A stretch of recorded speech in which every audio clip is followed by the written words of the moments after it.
ஒவ்வொரு மாதமும் 1 கோடிக்கும் அதிகமான பார்வையாளர்களை சென்று சேரும் பேசு தமிழா பேசு சேனலில் உங்கள் நிறுவனத்தை விளம்பரப்படுத்த வேண்டுமா? திரையில் தெரியும் எண்ணை இப்போதே தொடர்பு கொள்ளுங்கள். ஆன்டிக்ஸ் கிளாக்ஸ் எனப்படும் மிக பழமையான கடிகாரங்கள் நம்முடைய அலுவலகத்தில் சிறப்பு தள்ளுபடியில் விற்பனைக்கு உள்ளது. தொடர்பு கொள்ள வேண்டிய தொலைபேசி எண் 9629304208.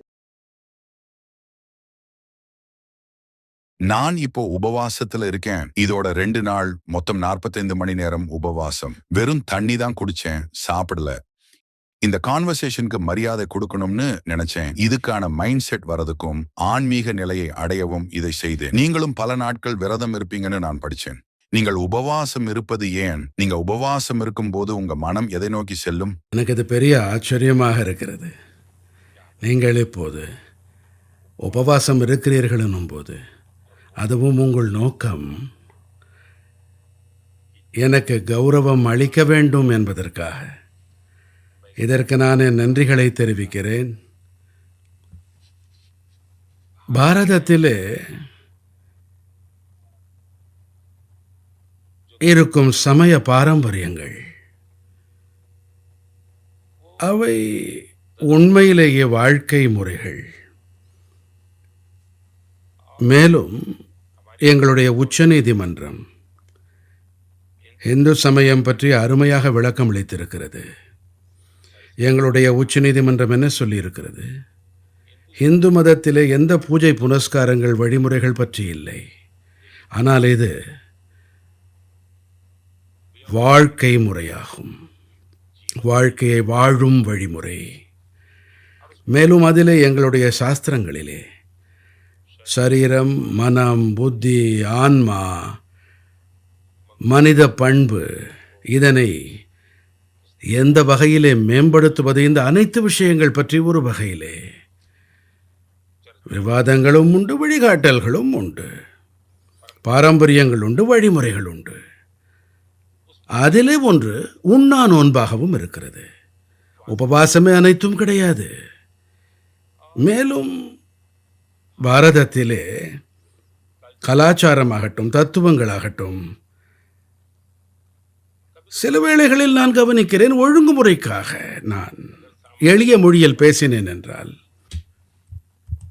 இந்தியாவை பற்றி தெரியாத பார்வையாளர்களுக்கு கூறுவேன் என்றால், வாழ்க்கையினுடைய உட்புற வெளிப்புற இருவழி ஒழுங்குமுறைக்காக இது மிகவும் பயனுடையதாக இருக்கிறது. இது வாழ்க்கையை உயர்த்தவும் பயனாகிறது. நீங்கள் உபவாசம் இருக்கும்போது நீங்களே கவனிக்கலாம். நீங்களே கூறினீர்கள் 2 நாட்களாக நீரை மட்டுமே அருந்து வருகிறீர்கள் என்று. உங்களுடைய அனைத்து இந்திரியங்களும், குறிப்பாக மனம் தொடர்பானதோ, தொடுதல் தொடர்பானதோ, சுவை தொடர்பானதோ, இவை எத்தனை விழிப்படைந்திருக்கும் என்றால் உங்களால் நீரின் மணத்தை கூட உணர முடியும். முன்னர் நீங்கள் நீரை அருந்தும் போது நீரின் மணத்தை உணர்ந்திருக்க மாட்டீர்கள். யாராவது தேநீரை எடுத்துக்கொண்டு உங்களை கடந்து சென்றால் தேநீரின் மணமோ காப்பியின் மணமோ வரும். நீங்கள் ஒரு சிறிய மலரை முன்னரும் பார்த்திருக்கலாம், இன்றும் பார்க்கலாம். அதை நீங்கள் சுலபமாக அடையாளம் காண முடிகின்றது. அதாவது உங்களுடைய அனைத்து இந்திரியங்களும் பெரிய அளவிலே மிகவும் செறிவூட்டப்பட்டு விடுகின்றன. மேலும் அவற்றின் திறன் இருக்கிறது இல்லையா, விஷயங்களை ஏற்றுக்கொள்ளும், அதற்கு எதிர்வினை ஆற்றும் திறன் பல மடங்கு அதிகரித்து விடுகின்றன. நான் இதை அனுபவித்து உணர்ந்திருக்கின்றேன். இரண்டாவதாக, என்னுடைய அனுபவம் இது உங்களுடைய கருத்தோட்டத்திற்கு பெரிய அளவிலே கூர்மையை அளிக்கின்றது, புதியனவற்றை அளிக்கின்றது, மாற்றி யோசிக்கும் எண்ணமிடலை. எனக்கு தெரியாது உபவாசம் இருக்கும் மற்றவர்களின் அனுபவம் எப்படி என்று, ஆனால் எனக்கு உண்டு. இரண்டாவதாக, பெரும்பாலானவர்களுக்கு உபவாசம் என்றால் உணவை துறப்பது, உண்ணாமல் இருப்பது. இதுவும் ஒரு உடல் ரீதியான செயல்பாடாகி விடுகிறது. யாரோ ஒரு மனிதனுக்கு ஏதோ கஷ்டம் காரணமாக உணவு கிடைக்கவில்லை, வயிறு காலியாக இருக்கிறது. இதை எப்படி உபவாசம் என்று கொள்ள முடியும்? இது ஒரு அறிவியல் பூர்வமான செயல்பாடு. எடுத்துக்காட்டாக நான் நீண்ட காலமாக உபவாசம் இருந்து வருகிறேன் என்றால், உபவாசம் இருக்கும் முன்பாக நான் 5-7 நாட்கள் ஒட்டுமொத்த உடலையும் சுத்தம் செய்ய என்னென்ன உண்டோ, ஆயுர்வேத வழிமுறைகள், யோக வழிமுறைகள் அல்லது எங்கள் பாரம்பரிய வழிமுறைகளை பின்பற்றி வருகிறேன். பிறகு என் முயற்சி உபவாசத்தை தொடங்கும் முன்பாக நிறைய தண்ணீர் அருந்துவேன். முடிந்த அளவுக்கு நீரை நான் பருகுவேன். நச்சுத்தன்மை அகற்றல் என்று கூறுவார்கள் இல்லையா, இதற்கு ஒரு வகையிலே உடல் தயாராக்கி விடுகின்றது. அடுத்து நான் உபவாசம் இருக்கும்போது எனக்கு அது ஒரு பக்தியாகின்றது. என்னை பொறுத்தவரையில் உபவாசம் ஒரு ஒழுங்குமுறை. மேலும் நான் உபவாசம் இருக்கும் வேளையிலே எத்தனைதான் வெளிப்புற செயல்பாடுகளில் ஈடுபட்டாலும் அப்போதும் நான் என் உள் மனதிலே அமிழ்ந்து போயிருக்கிறேன். எனக்கு உள்ளே ஆழ்ந்திருக்கிறேன். இந்த என்னுடைய அனுபவம் ஒரு அற்புதமான ஒன்றாக இருக்கின்றது. மேலும் இந்த உபவாசத்தை ஏதோ ஒரு புத்தகத்தை படித்தோ, யாரிடமோ உபதேசம் பெற்றுக்கொண்டோ, அல்லது என் குடும்பத்தில் யாரோ உபவாசம் இருக்கிறார்கள் என்பதை பின்பற்றியெல்லாம் செய்யவில்லை. நான் எனக்கு சொந்தமாக ஒரு அனுபவம் உண்டு. பள்ளி பருவத்திலே எங்கள் பக்கத்தில் காந்தியடிகளின் விருப்பம் என்னவென்றால் பசு பாதுகாப்பு. இது தொடர்பாக ஒரு இயக்கம் நடந்து வந்தது. அரசாங்கம் சட்டம் ஏதும் இயற்றவில்லை. அந்த காலத்தில் தேசம் நெடுக ஒரு நாள் உபவாசம் இருந்தார்கள். பொதுவிடத்தில் அமர்ந்து கொண்டு உபவாசம் இருக்கும் நிகழ்ச்சி அது. நாங்களோ சிறுவர்கள். அப்போதுதான் தொடக்கப் பள்ளியிலிருந்து வெளிவந்திருந்தோம். அதில் பங்கெடுக்க வேண்டும் என்று என் மனதில் தோன்றியது. அதுதான் என் வாழ்க்கையின் முதல் அனுபவமாக இருந்தது. அத்தனை சிறிய வயதிலே எனக்கு பசி எடுக்கவில்லை, உண்ண வேண்டும் என்ற விருப்பமில்லை. என்னிடம் புதியதொரு விழிப்பு நிலை உண்டானது, புதிய சக்தி கிடைத்தது எனக்கு. இதில் ஏதோ விஞ்ஞானம் இருக்கிறது என்று உறுதிப்பட்டது. இதிலே உண்பதோ உண்ணாமல் இருப்பதோ என்ற இருமைகள் எல்லாம் இல்லை. இவற்றுக்கு அப்பாற்பட்ட விஷயம். பிறகு மெல்ல மெல்ல எனக்கு நானே பல பிரயோகங்கள் மூலம் என் உடலை, உள்ளத்தை உறுதியாக்கும் முயற்சியில் ஈடுபட்டேன். இப்படிப்பட்ட நீண்டதொரு செயல்பாட்டிற்கு பிறகு உபவாசத்தை மேற்கொண்டேன். அடுத்த விஷயம் என்னவென்றால், என்னுடைய செயல்பாடு தடைப்பட்டதே இல்லை. நான் அதே அளவு பணியாற்றுகின்றேன், சில வேளைகளில் அதிகம் செய்கிறேன் என்றும் உணர்கிறேன். இன்னொரு விஷயம் என்னவென்றால், உபவாச காலத்திலே ஒருவேளை என் கருத்துக்களை வெளிப்படுத்த வேண்டியிருந்தால், எங்கிருந்து கருத்துக்கள் வருகின்றன, எப்படி வருகின்றன என்று நான் ஆச்சரியப்பட்டு போகின்றேன். அற்புதமான உணர்வை உணர்கிறேன். அதாவது என்னவென்றால், இதற்கு நீண்ட வரலாறு உண்டு. ஒருவேளை கேட்டால் நீங்கள் களைத்து போவீர்கள். எங்கள் நாட்டிலே ஒரு சாதுர்மாசிய பாரம்பரியம் உண்டு. மழைக்காலம் வரும்போது அப்போது செரிமான சக்தி கணிசமாக குறையும் என்று நாம் அறிவோம். இந்த மாரி காலத்திலே ஒரு வேளை தான் உண்ண வேண்டும். 24 மணி நேரத்தில் ஒரு வேளை மட்டுமே. அது கிட்டத்தட்ட ஜூன் மாத நடுவிலிருந்து தொடங்குகின்றது.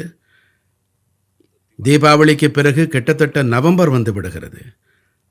சுமார் 4 மாதங்கள், 4.5 மாதங்கள் இந்த பாரம்பரியத்தை நான் பின்பற்றுகிறேன். இதில் 24 மணி நேரத்திலே ஒரு முறை தான் உண்கிறேன். பிறகு அடுத்ததாக நவராத்திரி வருகிறது. இது பொதுவாக செப்டம்பர், அக்டோபர் மாதங்களில் வருகிறது. அப்போது நாடு முழுவதிலும் துர்கா பூஜை உற்சவம் நடக்கின்றது. சக்தி உபாசனை உற்சவம் நடக்கின்றது. அது 9 நாட்களுக்கு நடைபெறுகின்றது. அந்த வேளையிலே நான் முழுமையாக வெந்நீர் மட்டுமே பருகுகின்றேன். உள்ளபடியே வெந்நீர் தான் என் வாடிக்கை. எப்போதும் நான் வெந்நீரையே பருகுவேன். இது என்னுடைய நீண்ட நாள் பழக்கம். இதை பின்பற்றி நான் வருகின்றேன். மேலும் மார்ச், ஏப்ரல் மாத வாக்கிலே ஒரு நவராத்திரி வருகிறது. இதை எங்கள் நாட்டில் சைத்ரி நவராத்திரி என்பார்கள். இது இந்த ஆண்டிலே மார்ச் 31 முதல் தொடங்குகின்றது. அந்த 9 நாட்கள் உபவாசம் இருக்கின்றேன். அந்த நாட்களிலே ஒரு பழம் மட்டும், பகலிலே ஒரு முறை மட்டும். எப்போது 9 நாட்களில் நான் ஒரு பப்பாளி பழத்தை உண்கிறேன் என்றால், இந்த 9 நாட்களில் பப்பாளியை தவிர வேறெதையும் உண்ண மாட்டேன். அதுவும் ஒரு முறை மட்டுமே உண்பேன். இப்படி என்னுடைய 9 நாட்கள் உபவாசம் இருக்கின்றது. இப்படி ஆண்டு முழுவதும் என்னுடைய பல்லாண்டு காலமாக வழிமுறையை பின்பற்றி வருகின்றேன். இதை நான் 55 ஆண்டுகளாக கடைபிடித்து வருகின்றேன் என்று நான் சொல்லுவேன். நீங்க விரதம் இருக்கிற நேரத்துல கூட உலக தலைவர்களை சந்திச்சிருக்கீங்களா? அவங்க அதை பத்தி என்ன நினைக்கிறாங்க? விரதம் இருக்கிற உங்களோட திறனை பத்தி என்ன யோசிப்பாங்க? நீங்க சொன்னது சரிதான். நான் விரதம் இருந்த 2 நாளும் இந்த நிகழ்ச்சி பற்றிய என்னோட சிந்தனை கவனம் எல்லாமே மேம்பட்டுச்சு. நீங்க விரதம் இருந்தப்ப உலக தலைவர்களை சந்திச்சிருப்பீங்க, அதை பத்தி சொல்லுங்க. அது என்னவென்றால், பெரும்பாலானவர்களுக்கு இது பற்றி நான் தெரிவிப்பதில்லை. இது என்னுடைய தனிப்பட்ட விஷயம். இதை விளம்பரப்படுத்த நான் விரும்புவதில்லை. ஆனாலும் மக்களுக்கு கொஞ்சம் தெரிய ஆரம்பித்து விட்டது. நான் சிஎம் பிஎம் ஆன பிறகுதான் மக்களுக்கு தெரிய வந்தது. ஆனால் இது என்னுடைய மிக தனிப்பட்ட விஷயம் மட்டுமே. ஆனால் தெரிய வந்ததற்கு பிறகு நல்ல முறையிலே நான் மற்றவர்களுக்கு எடுத்து கூறுகிறேன். இது மற்றவர்களுக்கு உதவியாக இருக்கலாமே கூட. இது ஒன்றும் என் தனிப்பட்ட சொத்து இல்லையே. என்னுடைய அனுபவம் யாருக்கும் பயனுடையதாக இருக்கலாமே. என்னுடைய வாழ்க்கையே மற்றவர்களுக்காகத்தானே. எடுத்துக்காட்டாக நான் பிரதமரான பிறகு அப்போது ஜனாதிபதி ஒபாமாவுடன் வெள்ளை மாளிகையிலே இருதரப்பு சந்திப்பு நடந்தது. அவர் டின்னருக்கு ஏற்பாடு செய்திருந்தார்.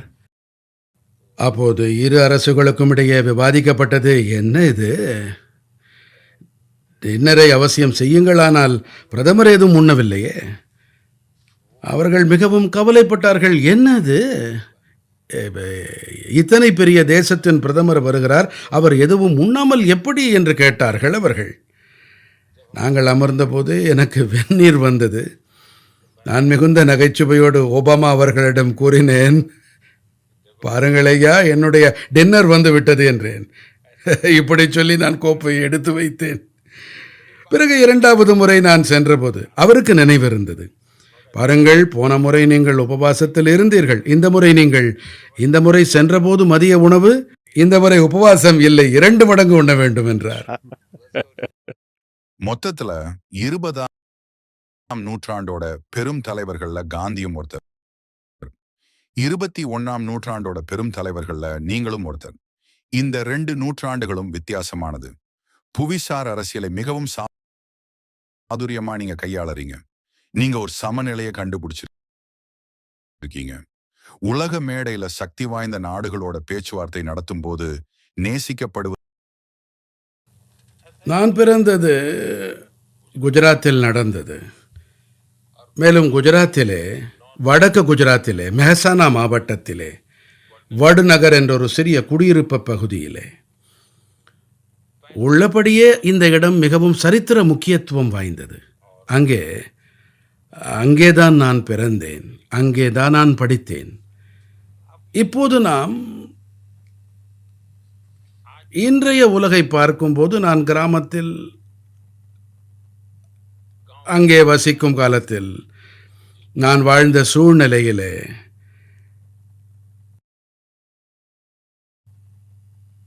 என் கிராமத்துக்கென்று சில சிறப்பம்சங்கள் உண்டு.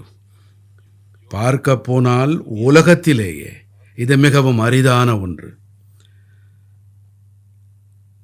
நான் பள்ளிக்கூடத்திலே படிக்கும்போது, அப்போது என் கிராமத்தைச் சேர்ந்த ஒரு பெரியவர் இருந்தார். அவர் எப்போதுமே கூறுவார், பிள்ளைகளா, நீங்கள் எங்கு சென்றாலும் கூட, எந்த இடத்திலும் எங்காவது ஏதோ செதுக்கப்பட்ட கடிதங்கள் ஏதாவது காண நேர்ந்தால், அல்லது வரையப்பட்ட கடிதங்கள் கிடைத்தால், செதுக்கப்பட்ட சிற்பம் ஏதும் கிடைத்தால், அதை பள்ளியின் இந்த மூலையில் சேகரித்து வையுங்கள் என்பார். எனக்கு இதில் ஆர்வம் அதிகரித்த போது, புரிய வந்த போது தெரிய வந்தது, எங்களுடைய கிராமம் பழமையானது, வரலாற்று பூர்வமானது. பள்ளியில் விவாதம் நடக்கும்போது அதிலிருந்தும் தகவல்கள் கிடைத்தன. பின்னர் ஒரு காலம் சீனா ஒரு படத்தை தயாரித்தார்கள். நான் அந்த திரைப்படம் தொடர்பாக செய்தித்தாள் ஒன்றில் படிக்க நேர்ந்தது. சீன தத்துவ ஞானி ஹுவாங் சுவாங், அவர் என் கிராமத்தில் கணிசமான காலம் வாழ்ந்திருக்கிறார். பல நூற்றாண்டுகள் முன்பாக வந்திருக்கிறார். பௌத்த கல்வியின் ஒரு பெரிய மையமாக இருந்திருக்கிறது. நான் அது தொடர்பாக தெரிந்து கொண்டேன். பிறகு சுமார் 1400 அது பௌத்த கல்வியின் மையமாக இருந்திருக்கிறது. 12வது நூற்றாண்டைச் சேர்ந்த ஒரு வெற்றி சின்னம், 17ஆம் நூற்றாண்டைச் சேர்ந்த ஒரு ஆலயம், 16ஆம் நூற்றாண்டைச் சேர்ந்த 2 சகோதரிகள். இவர்கள் சங்கீதத்தில் மிகப்பெரிய நிபுணர்களாக இருந்தார்கள், தானாவும் ரீரியும். இப்படி ஏராளமான விஷயங்கள் வெளிவரத் தொடங்கின, என் சிந்தையை ஈர்த்தன. நான் முதல்வராக ஆனபோது நான் அகழ்வாய்வு பணியில் ஈடுபட முனைந்தேன்.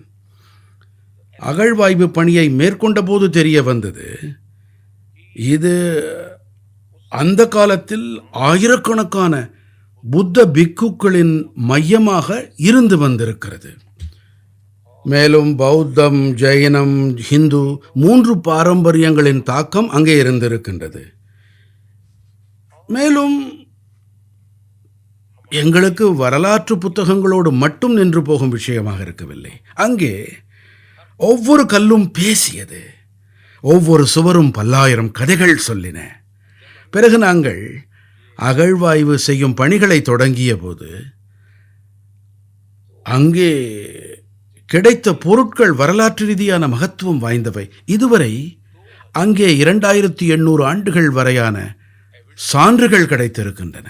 இது உள்ளபடியே மிகப்பெரிய நகராக, அழிக்க முடியாத அளவுக்கு 2800 ஆண்டுகளுக்கு முன்பு வசிப்பிடமாக மனிதர்கள் அங்கே வாழ்ந்திருந்தார்கள். 2800 ஆண்டுகள் முன்பான அவர்கள் வளர்ச்சி எப்படி இருந்திருக்கிறது என்பதற்கான சான்றுகள் கிடைத்திருக்கின்றன. இப்போது அங்கே சர்வதேச தரத்திலான ஒரு அருங்காட்சியகமும் அமைக்கப்பட்டிருக்கிறது, மக்கள் பார்க்கலாம். குறிப்பாக அகழ்வாய்வு மாணவர்களுக்கு இது ஒரு மிகப்பெரிய ஆய்வு களமாக ஆகியிருக்கிறது. என்ன கூற வருகிறேன் நான் என்று சொன்னால், நான் பிறந்த இடத்திற்கு ஒரு வரலாற்று முக்கியத்துவம் இருக்கிறது. என்னுடைய நற்பேற்றை பாருங்கள். சில விஷயங்கள் எப்படி நடக்கின்றன என்று தெரியாது. காசி என் கர்ம பூமியாக ஆனது. பாருங்கள், காசியும் என்றும் அழியாதது. காசியை பனாரஸ், வாரணாசி என்றெல்லாம் அழைப்பார்கள். அதுவும் கூட பல்லாயிரம் ஆண்டுகளாக நிரந்தரமான உயிர்ப்புடைய ஒரு நகரம். ஒருவேளை இது இறைவனால் நியமிக்கப்பட்ட ஏற்பாடாக இருக்கலாம். வட்நகரில் பிறந்த ஒரு மனிதன் காசிக்கு சொல்லுகிறான், அதை தனது கர்மபூமியாக்கி இருக்கின்றான். அன்னை கங்கையின் திருப்பாதங்களில் வாழ்கிறான். அதே வேளையிலே என்னுடைய குடும்பத்திலே தந்தையார் இருந்தார், தாய், சகோதர சகோதரிகள், என்னுடைய சித்தப்பா, சித்தியன், தாத்தா, பாட்டி அனைவரும் கூட இருந்தார்கள். இப்போது நாம் இருக்கும் இந்த அறை கூட பெரியதாக இருக்கின்றது. அதிலே ஜன்னல் எதுவும் கிடையாது, ஒரு சிறிய கதவு மட்டும் உண்டு. அங்கேதான் பிறந்தோம், அங்கேதான் வளர்ந்தோம். இப்போது விஷயம் ஏழ்மை பற்றியது. இன்றைய நிலையிலிருந்து பார்த்தோம் என்றால், பொது வாழ்க்கைக்கு மக்கள் வருவதை பார்க்கும்போது என்னுடைய வாழ்க்கை கொடூரமான ஏழ்மையிலே தான் கழிந்தது. ஆனால் நாங்கள் என்றுமே ஏழ்மையை ஒரு சுமையாக கருதியதில்லை. ஏனென்றால் எந்த மனிதன் நேர்த்தியான காலணி அணிபவரோ அவரிடம் காலணி இல்லாது போனால் அது அவருக்கு கஷ்டமாக இருக்கும். நாங்களோ வாழ்க்கை முழுவதும் காலணி அணிந்ததே இல்லை எனும் போது காலணி அணிவது எத்தனை சிறப்பு என்பது எங்களுக்கு எங்கே தெரிய வரும்? அதை ஒப்பிட்டு பார்க்கும் நிலையிலேயே நாங்கள் இல்லை. அப்படித்தான் நாங்கள் வாழ்ந்தோம். மேலும் எங்களுடைய தாயார், அவர் கடுமையாக உழைப்பார். எங்கள் தந்தையார் கடும் உழைப்பாளி. எங்கள் தந்தையாரின் சிறப்புத்தன்மை என்னவென்றால், எத்தனை ஒழுங்குமுறை நிறைந்தவர் என்றால், காலை 4-4:30 மணிக்கெல்லாம் வீட்டை விட்டு வெளியேறி விடுவார். நிறைய கோயில்களுக்கு சென்ற பிறகுதான் அவர் தன் கடைக்கே செல்வார் என்றால் பார்த்து கொள்ளுங்களேன். அவர் ஒரு தோல் காலணியை அணிந்திருப்பார். அது கிராமத்திலேயே தயார் செய்யப்பட்டிருந்தது. மிகவும் கடினமானதாக அது இருக்கும். அது அதிக ஒலி எழுப்பும், டக் டக் டக் என்று. அவர் கடைக்கு போகும் வேளையிலே மக்கள் நாங்கள் எங்கள் கடிகாரத்தை சரிபார்த்துக் கொள்வோம் என்பார்கள். இப்போது தாமோதர் பாய் கிளம்பிட்டார் என்பார்கள். அந்த அளவுக்கு அவர் வாழ்க்கையில் ஒழுங்குமுறை இருந்தது. கடுமையான உழைப்பாளி. அவர் இரவு வெகுநேரம் வரை பணியாற்றுவார். அதே போல எங்கள் தாயாரும் கூட வீட்டு வறுமை நிலையை கருத்தில் கொண்டு கடினமாக உழைப்பார். ஆனால் இதையெல்லாம் தாண்டியும் கூட நாங்கள் எப்போதுமே பற்றாக்குறையான வாழ்க்கை இருந்தாலும் அது எங்கள் மனதை பாதிக்க நாங்கள் அனுமதிக்கவில்லை. எனக்கு நினைவிருக்கிறது, நான் பள்ளியில் காலணி ஏதும் அணிந்ததே கிடையாது. ஒரு நாள் நான் பள்ளிக்கு சென்று கொண்டிருந்த போது வழியில் என் மாமாவை வழியில் சந்திக்க நேர்ந்தது.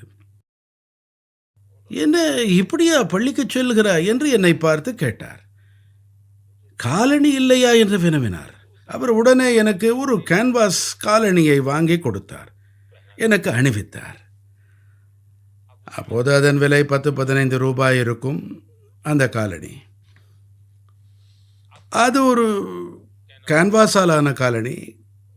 கரை படிந்துவிடும் எளிதாக. அதிலே வெள்ளை கேன்வாஸ் காலணி அது.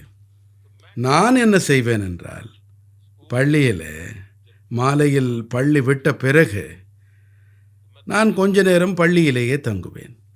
டீச்சர் சாக்கட்டியை பயன்படுத்தி அதன் மிச்ச துண்டுகள் எரிந்திருப்பாரே, 3-4 அறைகளுக்கு சென்று சேகரிப்பேன். அந்த சாக்கட்டிகளை வீட்டுக்கு கொண்டு வருவேன். அதை நீரில் நனைத்து கொண்டு கரைத்து பாலிஷ் செய்து அதை என் கேன்வாஸ் காலணிகளில் பூசி பளபளவென்று ஆக்கி அதை அணிந்து செல்வேன். அது எனக்கு பெரிய சொத்து, ரொம்ப பெரிய சந்தோஷமாக இருக்கும். அது ஏனென்று எனக்கு தெரியவில்லை. என் தாயார் என் சிறு வயதிலிருந்தே தூய்மை விஷயத்தில் மிகவும் கராராக இருப்பார். அதன் தாக்கம் எங்கள் மீதும் ஏற்பட்டிருக்கிறது. ஆடைகளை சீராக அணிவது என்ற பழக்கம் அது சிறு வயது காலத்திலேயே கூட இருந்தது. என்ன இருக்கிறதோ அதை சீராக அணிய வேண்டும். என்னுடைய துணிகளை அயர்ன் செய்ய, இஸ்திரி போட எங்களிடம் போதுமான வசதிகள் அப்போது இருக்கவில்லை. அதற்காக நான் தாமிர பாத்திரத்தில் நீரை ஊற்றி அதை சுட வைத்து அதை இடுக்கியால் பிடித்து கொண்டு நானே என் துணிக்கு இஸ்திரி போடுவேன். பள்ளிக்கு சென்று விடுவேன். வாழ்க்கையை ஆனந்தமாக சந்தோஷமாக கழித்தோம். இது ஒன்றும் நாம் ஏழைகள் அவர்கள் பணக்காரர்கள் என்றெல்லாம் எந்த சிந்தனையுமே எங்களுக்கு கிடையாது. இதுதான் வாழும் பண்பாக இருந்தது. எது இருக்கிறதோ அதை வைத்துக்கொண்டு சந்தோஷமாக வாழ்வது, பணியாற்றி கொண்டே இருப்பது, இல்லை என்று எதற்கும் வருந்தக்கூடாது. என் வாழ்க்கையின் இந்த அனைத்து விஷயங்களுமே கூட, அது அதிர்ஷ்டமாக இருக்கட்டும் துர்பாக்கியமாக இருக்கட்டும், அரசியலில் சூழல் காரணமாக இதெல்லாம் வெளிவந்து கொண்டிருக்கின்றன. முன்னர் நான் முதல்வரான வேளையிலே டிவிக்காரர்களின் கிராமத்திற்கு சென்று விட்டார்கள். அவர்கள் என் நண்பர்களிடம் வினவினார்கள், என் வீட்டை படம் பிடித்தார்கள். அப்போதுதான் தெரிய வந்தது நான் எங்கிருந்து வருகிறேன் என்று. அதற்கு முன்பாக யாருக்கும் என்னை பற்றி அதிகம் தெரிந்திருக்கவில்லை. நான் வாழ்க்கை அப்படித்தான் இருந்திருக்கிறது. என் தாயாரை பற்றி ஒன்று சொல்ல வேண்டும். சேவை உணர்வு அவருடைய இயல்பிலேயே இருந்தது. அவருக்கு பாரம்பரியமாக சில விஷயங்கள் இயல்பாகவே வரும். மருந்துகள், குழந்தைகளுக்கு அவரே வைத்தியம் பார்ப்பார். காலையிலே சூரியன் உதிக்கும் முன்பாகவே குழந்தைகளுக்கு வைத்தியம் பார்க்க தொடங்கி விடுவார். ஆகையால் காலையிலேயே மக்கள் வீட்டுக்கு குழந்தைகளை அழைத்து வருவார்கள். அவை அழும். ஆகையால் நாங்களும் சீக்கிரமாகவே எழுந்திருக்க வேண்டி வந்தது. தாயார் தொடர்ந்து வைத்தியம் பார்த்து வருவார். இந்த சேவை உணர்வு இருக்கிறதே, அது இந்த காரணத்தினாலே தான் வளர்ந்து மலர்ந்து இருக்கிறது. சமூகத்தின் பால் புரிந்துணர்வு, மக்களுக்கு நல்லது செய்தல், இத்தகைய குடும்பம் காரணமாக உள்ளபடியே பார்த்தால் தாயாரின், தந்தையாரின், என் ஆசிரியர்களின், யாரோடெல்லாம் எனக்கு அறிமுகமானதோ எல்லோராலும் என் வாழ்க்கை உருவானது. உங்களோட அனுபவம் பத்தி சொன்னீங்க. உங்களுக்கு திறமை இருக்கு. இன்னைக்கு உலகத்தோட மிகப்பெரிய அமைதி தூதரா மாறத்துக்கு உங்ககிட்ட புவிசார் அரசியல் செல்வாக்கு இருக்கு. பல போர்கள் நடந்துட்டு இருக்கு. அமைதியை உருவாக்க நீங்க என்ன பண்ணுவீங்க? போர் செய்யற 2 நாடுகளுக்கு மத்தியில எப்படி அமைதியை கொண்டு வருவீங்க? நான் அனைத்து இளைஞர்களுக்கும் கூற விரும்புவதெல்லாம், வாழ்க்கையினிலே இரவு எத்தனைதான் இருள் நிறைந்ததாக இருக்கட்டும், அது இரவு மட்டும்தான். பொழுது புலர்வது உறுதி. அந்த வகையினிலே நம்மிடம் பொறுமை வேண்டும், தன்னம்பிக்கை வேண்டும். சரி, இதுதான் நிலைமை. சூழ்நிலை காரணமாக நான் இல்லை, இறைவன் என்னை ஏதோ காரணத்திற்காக அனுப்பியிருக்கிறார் என்ற உணர்வு வேண்டும். நான் ஒன்றும் தனியாள் அல்ல. யார் என்னை அனுப்பியிருக்கிறாரோ அவர் என்னுடன் கூடவே இருக்கிறார். இந்த அசையாத நம்பிக்கை வேண்டும். சிரமங்கள் எல்லாம் சோதிக்க மட்டுமே ஏற்பட்டிருக்கின்றன. சிரமங்கள் என்னை தோல்வியடைய ஏற்படவில்லை. கஷ்டங்கள் என்னை உறுதிப்படுத்தவே அமைந்திருக்கின்றன. கஷ்டங்கள் எனக்கு ஏமாற்றமடைய ஏற்படவில்லை. நான் அனைத்து கஷ்டங்கள், சங்கடங்களை எப்போதும் சந்தர்ப்பங்களாக மாற்றுகிறேன். இதை இளைஞர்களுக்கு கூறுவேன். இரண்டாவதாக, பொறுமை தேவை. குறுக்கு வழி உதவாது. எங்கள் நாட்டில் ரயில் நிலையங்களில் எழுதப்பட்டிருக்கும், பாலம் வழியாக கடப்பதற்கு பதில் சிலர் தடங்களில் இறங்கி சிலர் குறுக்கே கடப்பார்கள். ஒரு வாக்கியம் எழுதப்பட்டிருக்கும், shortcut will cut you short. நான் இளைஞர்களிடமும் இதையே கூற விரும்புகிறேன். Shortcut will cut you short. குறுக்கு வழி உதவாது. பொறுமை தேவை, நிதானம் வேண்டும். மேலும் நமக்கு என்ன பொறுமை கொடுக்கப்பட்டாலும் கூட அதை உயிர்ப்பால் நிரப்ப வேண்டும். அதை துடிப்போடு வாழ்ந்து பார்க்க வேண்டும்.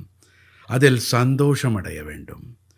என் கருத்து என்னவென்றால், இது மனிதனின் வாழ்க்கையிலே சிறப்பை அளிக்கும். ஒருவரிடத்திலே நிறைய இருக்கின்றது, வளம் நிறைந்திருக்கின்றது, கவலையே கிடையாது.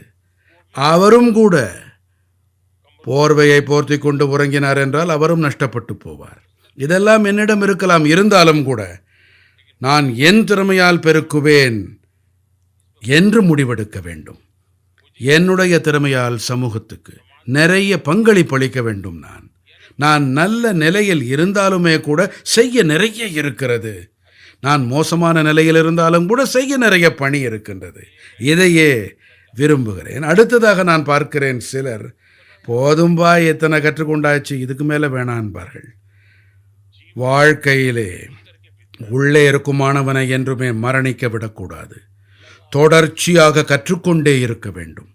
அனைத்தையும் கற்றுக்கொண்டே முடிந்த மட்டில் நாம் இருக்க வேண்டும். ஒருவேளை ஏதோ ஒரு காரியத்திற்காக வாழ்ந்தே ஆக வேண்டும் என்றால், என்னுடைய மொழி குஜராத்தி மொழி. குஜராத்தி என் தாய்மொழி.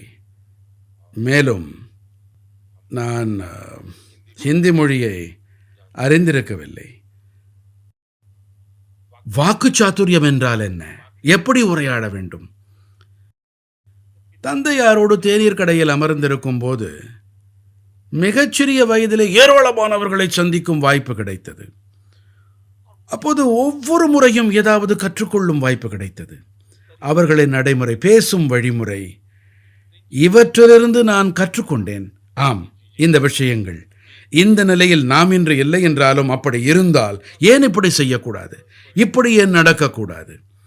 இந்த கற்கும் இயல்பு இருக்கிறதே, எப்போதும் இருக்க வேண்டும். மேலும் நான் பார்த்த இன்னொரு விஷயம், பெரும்பாலான பேர்களிடம்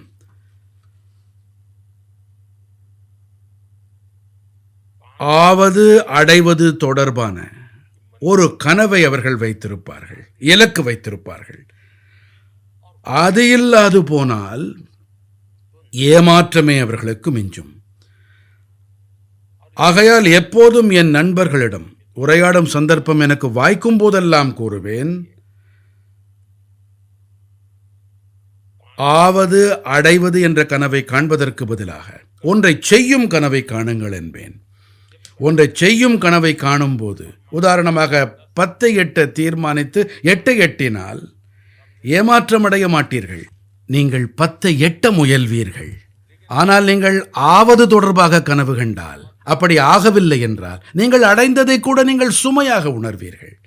ஆகையால் வாழ்க்கையிலே இந்த முயற்சியை மேற்கொள்ள முயல வேண்டும். அடுத்தபடியாக எது கிடைத்தது, எது கிடைக்கவில்லை என்பதற்கு பதில் என்ன கொடுப்பேன் என்ற உணர்வு வேண்டும். மகிழ்ச்சி இருக்கிறது இல்லையா, அது நீங்கள் எதை அளித்தீர்கள் என்ற கர்ப்பத்திலேயே பிறக்கிறது. இந்தியா பாகிஸ்தான் நடுவுல இன்னொரு கடினமான உறவு மற்றும் பகையோட வரலாறு இருக்கு. உலகத்திலேயே தீவிரமான மோதல்கள்ல அதுவும் ஒண்ணு. மாறுபட்ட சித்தாந்தங்களை கொண்ட இரு பெரிய அணுசக்திகள். நீங்க மாபெரும் அமைதி தூதர்.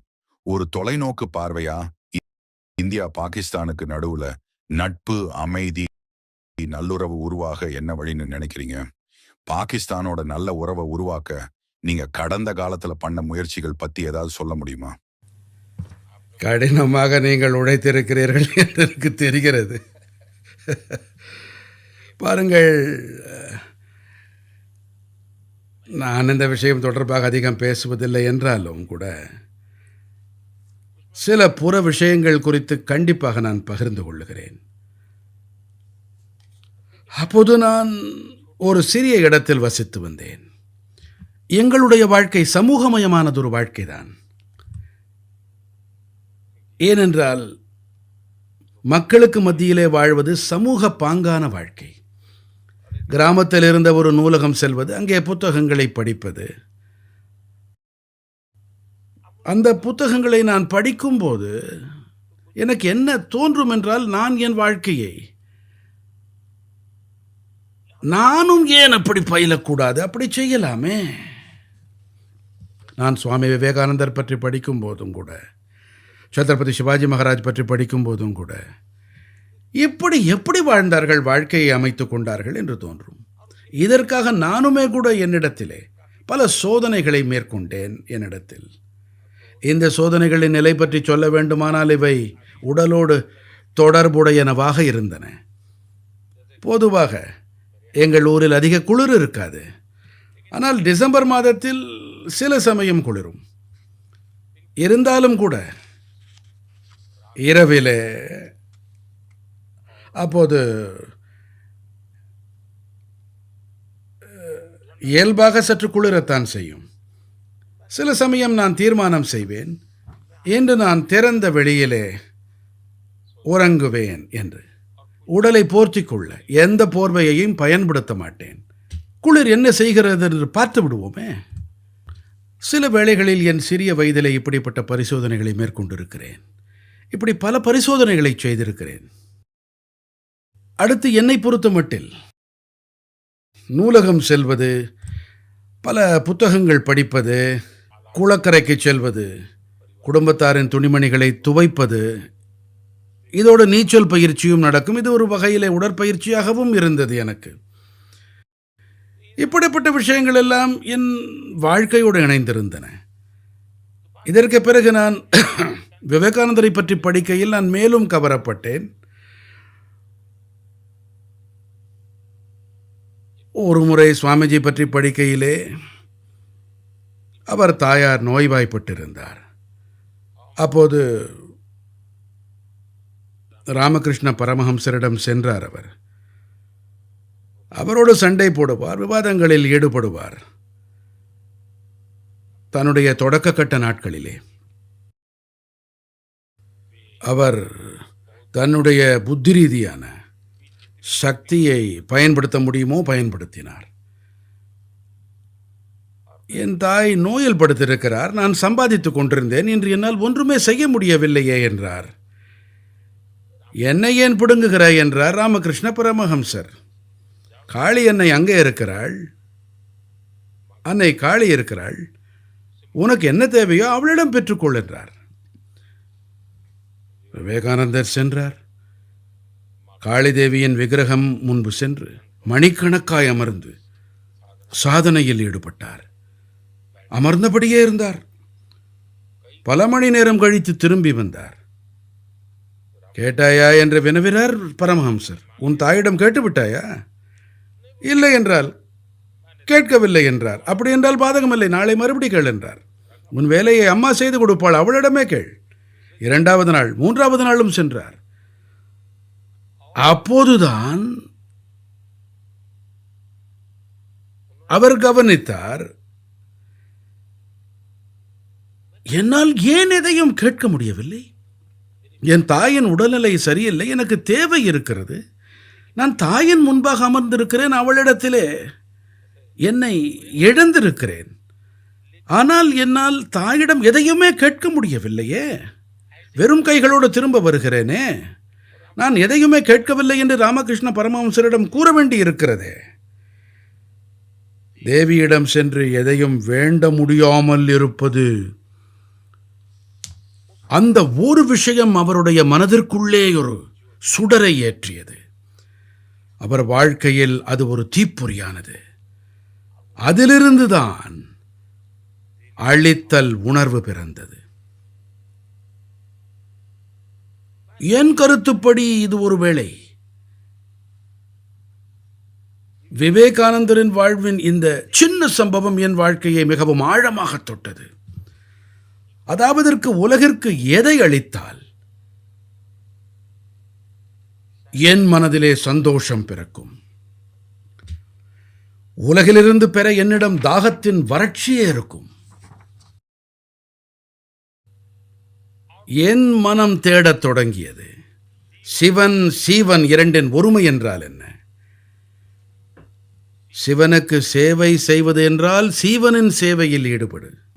சிவன் சீவன் இரண்டிடம் இருக்கும் ஒருமையை அனுபவித்து உணர்.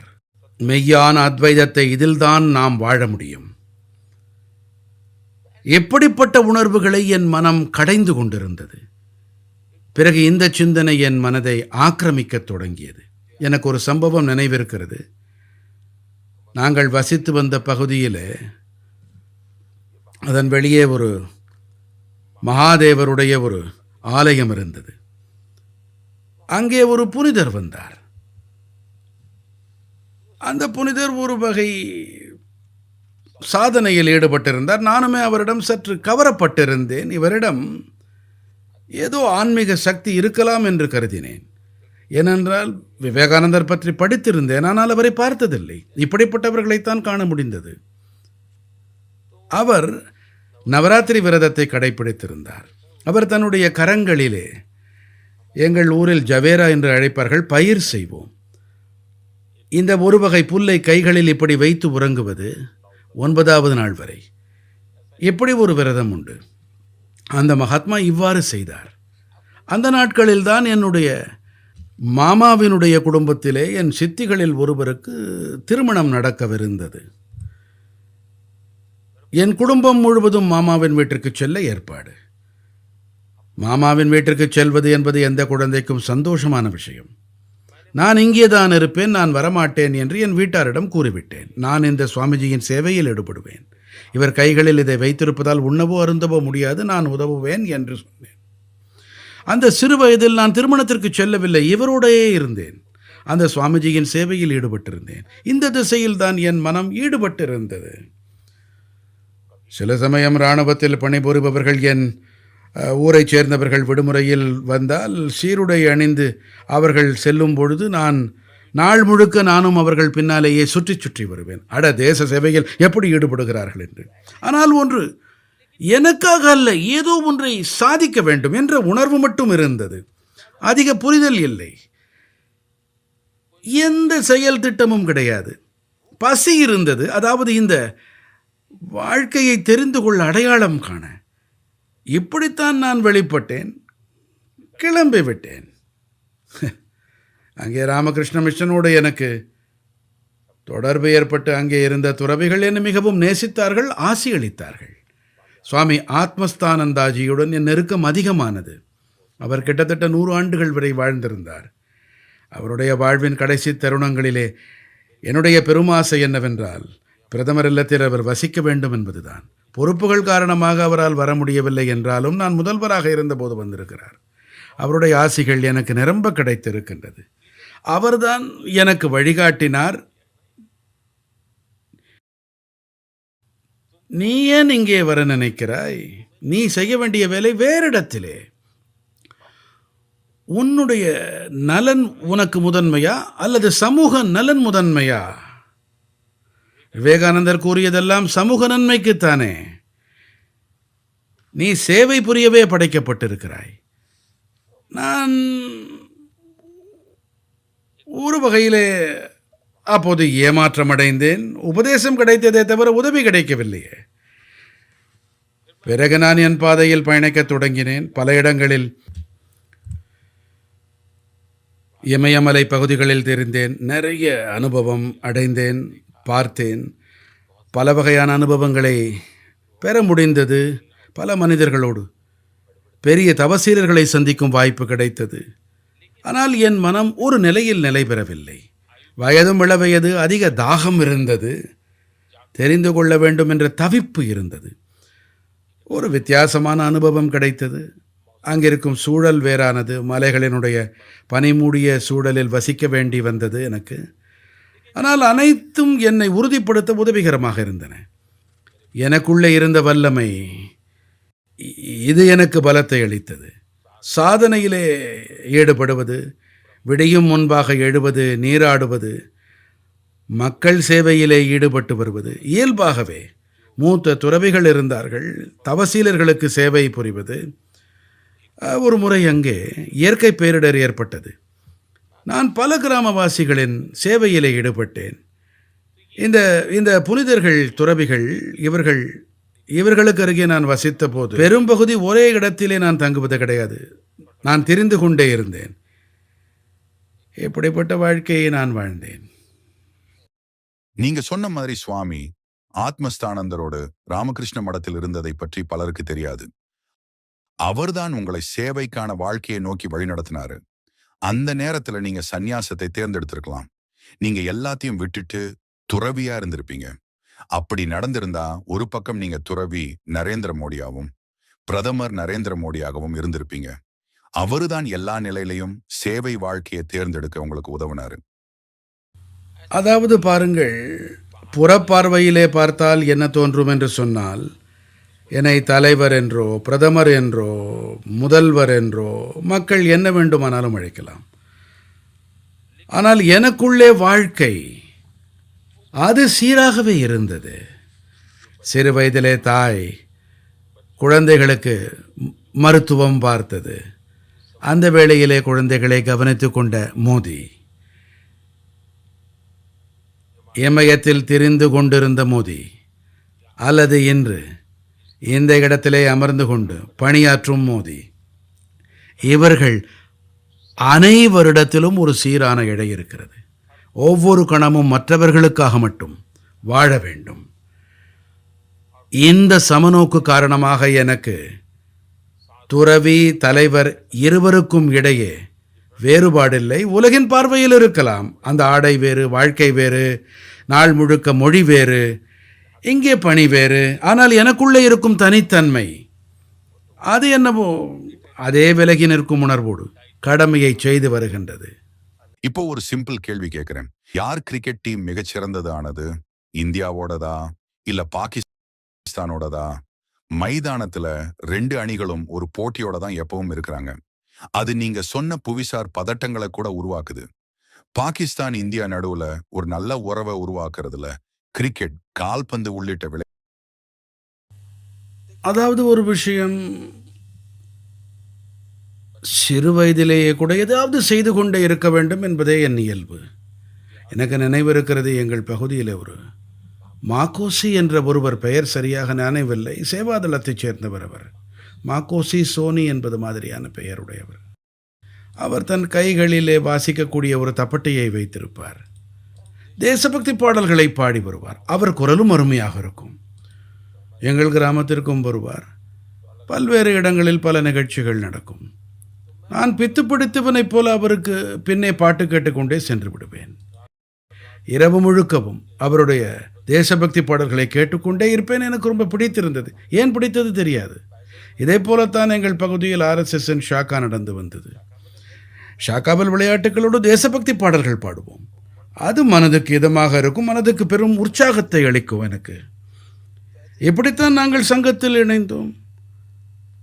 சங்கத்தின் கலாச்சாரம் எங்களை தொட்டது. என்னவென்றால்,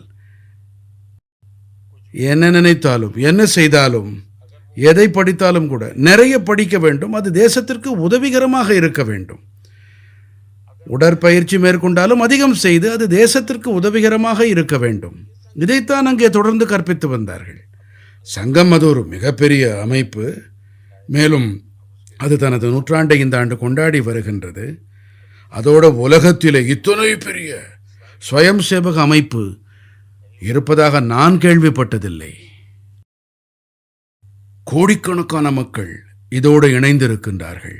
ஆனால் சங்கத்தினை புரிந்து கொள்வது அத்தனை எளிதான விஷயமில்லை. சங்கத்தின் பணிகளை புரிந்து கொள்ள முயல வேண்டும். மேலும் சங்கம் தன்னைத்தானே ஒரு வாழ்க்கையின் குறிக்கோள் என்போம் இல்லையா, இது தொடர்பாக ஒரு நல்ல வழியை காட்டுகிறது.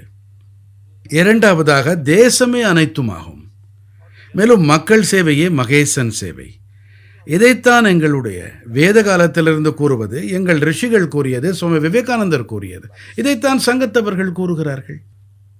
ஸ்வயம் சேவகர்களிடம் கூறுவதெல்லாம் சங்கத்திலிருந்து நீங்கள் கற்ற பாடங்களை, ஒரு மணி நேரம் ஷாக்காவில் இருப்பதல்ல, சீருடை அணிவது மட்டுமல்ல, நீங்கள் சமூகத்துக்காக உங்கள் பங்களிப்பை அளிக்க வேண்டும். இந்த உத்வேகத்தால் இன்று ஏராளமான பணிகள். எடுத்துக்காட்டாக, சில ஸ்வயம் சேவகர்கள் சேவா பாரதி என்ற சுய உதவி அமைப்பை ஏற்படுத்தினார்கள். இந்த சேவா பாரதி ஏழைகள் வசிக்கும் பகுதிகள், அவர்களின் குடிசை பகுதிகள், இதனை அவர்கள் சேவா பஸ்தி என்கிறார்கள். எனக்கு தெரிந்த வகையில் கூறுகிறேன், கிட்டத்தட்ட 1.25 லட்சம் சேவை மையங்களை நடத்துகிறார்கள். எந்த ஒரு அரசின் உதவி ஏதும் இல்லாமல் சமூகத்தின் உதவியோடு மட்டும் அங்கே செல்வது, குழந்தைகளுக்கு படிப்பை சொல்லித் தருவது, அவர்கள் உடல்நலம் பற்றிய அக்கறை போன்று பணியாற்றுகிறார்கள். நற்பண்புகளை சொல்லித் தருவது, அந்த பகுதியில் தூய்மை பணியை மேற்கொள்ளுதல். நீங்களே பாருங்கள், 1.25 லட்சம் என்பது சிறிய எண்ணிக்கை அல்ல. அதே போல சில சுயம் சேவகர்கள், சங்கத்தில் பயிற்சி பெற்றவர்கள், அவர்கள் வனவாசி கல்யாண ஆசிரமத்தை நடத்துகிறார்கள். அவர்கள் காடுகளிலே வனம் வாழ் மக்களோடு மக்களாக வாழ்ந்து வனவாசி மக்களின் சேவையில் இப்படி 70,000க்கும் மேற்பட்ட ஏக்கல் வித்யாலயாக்கள், ஓராசிரியர் பள்ளிகளை நடத்தி வருகிறார்கள். மேலும் அமெரிக்காவிலும் சிலர் இருக்கிறார்கள். இவர்கள் பழங்குடிகளுக்காக $10-15 நன்கொடை அளிக்கிறார்கள். இந்த பணிக்காக அவர்கள் சொல்கிறார்கள், ஒரு மாதம் ஒரு கொக்கோ கோலா குடிக்காமல் இருக்க வேண்டும் என்றால், ஒரு கொக்கோ கோலா குடிக்காமல் அந்த பணத்தை ஓராசிரியர் பள்ளிகளுக்கு தருவோம். இப்படி 70,000 ஓராசிரியர் பள்ளிகளை பழங்குடியின குழந்தைகளுக்கு ஏற்படுத்தி இருக்கின்றார்கள். சில சுயம் சேவகர்கள் கல்வித்துறையில் மாற்றம் உண்டாக்க வித்யாபாரதி அமைப்பை ஏற்படுத்தி சுமார் 25,000 பள்ளிகளை நடத்தி வருகின்றார்கள். தேசத்திலே 30 லட்சத்திற்கும் மேற்பட்ட மாணவர்கள் படிக்கிறார்கள். நான் கருதுகிறேன், கோடிக்கணக்கான மாணவர்களுக்கு மிக குறைந்த கட்டணத்தில் கல்வி அளிக்கப்பட்டு வருகின்றது. நற்பண்புகளுக்கும் முதன்மை அளிக்கப்படுகிறது. களப்பணி அனுபவம் உள்ளவர்களால் திறன் மேம்பாட்டில் கவனம், சமூகத்துக்கு சுமையாக இருக்கக்கூடாது. அதாவது வாழ்க்கையின் அனைத்து துறைகளிலும் அவர்கள் பெண்களாகட்டும், இளைஞர்களாகட்டும், தொழிலாளிகளாகட்டும், ஒருவேளை உறுப்பினர் அடிப்படையில் கூற வேண்டும் என்றால் பாரதிய மஸ்தூர் சங்கம், அதற்கு சுமார் 55,000 சங்க கிளைகள் இருக்கின்றன. மேலும் கோடிக்கணக்கானோர் அதன் உறுப்பினர்களாக இப்போது இருக்கின்றார்கள். ஒருவேளை உலகத்திலே இத்தனை பெரிய தொழிலாளர் சங்கம் இருக்காது என்று நினைக்கிறேன். கற்பித்தல் எப்படி இருக்கிறது? இடதுசாரிகள் எல்லாம் தொழிலாளர் இயக்கத்துக்கு வலு சேர்த்தார்கள். தொழிலாளர் இயக்கங்களின் கோஷம் என்னவாக இருக்கிறது? Workers of the world unite. உலக தொழிலாளர்கள் ஒன்று சேருங்கள். ஒரு கை பார்க்கலாம், இதுவே உணர்வு. ஆனால் மஸ்தூர் சங்கத்தினர், RSSன் ஷாக்காக்களிலிருந்து வந்த தொழிலாளர்கள் என்ன கூறுகிறார்கள்?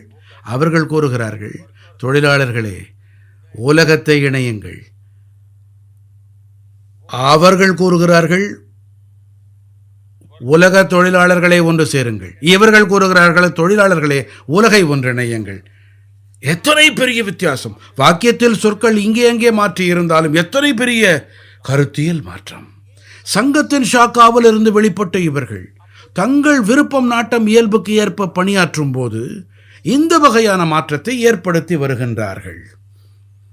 இவர்கள் ஆற்றும் பணியை பார்த்தீர்கள் என்றால், அப்போது நீங்கள் 100 ஆண்டுகளில் ராஷ்டிரிய ஸ்வயம் சேவக் சங்கமானது பாரதத்தின் பகட்டு நிறைந்த உலகிலிருந்து விலகி இருந்து ஒரு சாதகனைப் போல அர்ப்பணிப்போடு பணியாற்றுகிறார்கள். இத்தகைய பவித்திரமான அமைப்பிடமிருந்து நற்பண்புகள் எல்லாம் எனக்கு கிடைத்தது. என் நற்பேறு, செம்மையான வாழ்க்கை எனக்கு கிடைத்தது. மேலும் என்னுடைய நற்பேறு என்னவென்றால், சில காலத்துக்கு சில நாட்கள் துறவிகளுக்கிடையே கழிக்க முடிந்தது.